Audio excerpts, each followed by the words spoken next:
Welcome.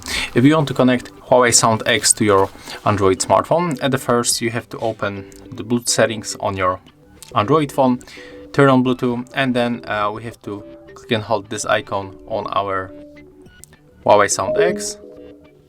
Click and hold another time. Right now it is in the pairing mode. When this indicator blinks on the green color or blue, I don't know even what color it is, and then we have to click to pair new device.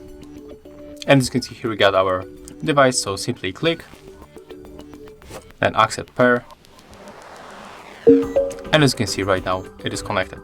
So thank you guys for watching. Leave thumbs ups, comments, and subscribe to our channel. See ya.